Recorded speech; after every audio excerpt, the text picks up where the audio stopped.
नमस्कार YouTube family. तर आज आपण बनवत आहोत सुकी उसळ। तर कशा पद्धतीने बनवायची ते मी तुम्हाला सांगते।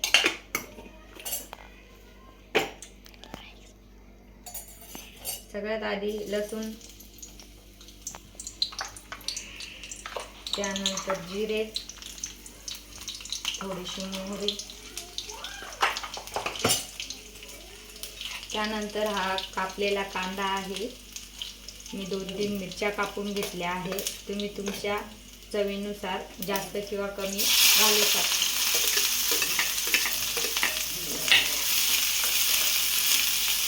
कांदा चांगला खरपूस होईपर्यंत परतवून घ्यायचा।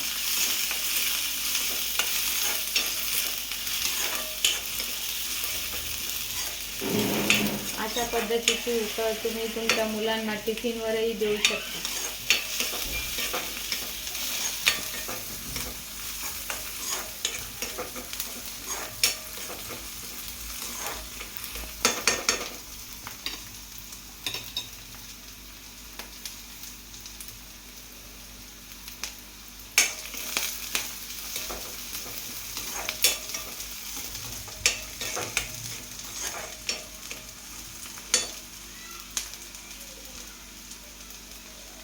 थोडासा कांदा खरपूस झाला का त्यानंतर त्यात टोमॅटो टाकून द्यायचा।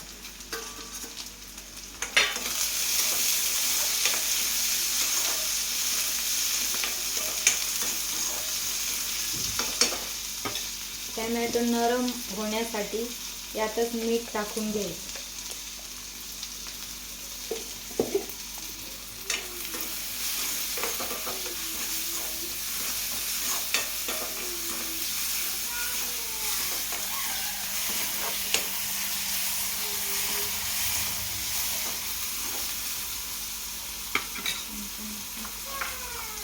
त्यानंतर थोडीशी हळद आणि तुमच्या घरचा जो मसाला असेल तो मसाला थोडासा टाकून घ्यायचा आणि ही उसळ मी धुवून घेतलेली आहे। ही उसळ टाकून घ्यायची। कोथिंबीरही त्यातच चिरून धुवून घेतलेली होती।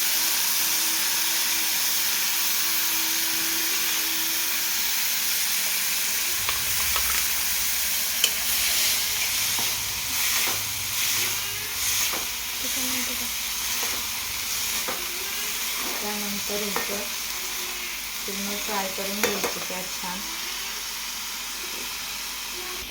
उसळ परतवली की मग झाकण ठेवून 5 मिनिटं होऊ द्यायची। गॅस कमी करायचा। आता 5 ते 10 मिनिटं झाले आहे आपल्या उसळीला आणि अशा पद्धतीने आपली उसळ तयार आहे। थोडीशी कच्चीच पाहिजे, कारण पूर्ण शिजलेली उसळ पण छान लागत नाही। थोडीशी कच्ची असली ना तर ती छान लागते, चविष्ट लागते। तर आपण बघू शकता अशा पद्धतीने ही उसळ बनवून तयार आहे।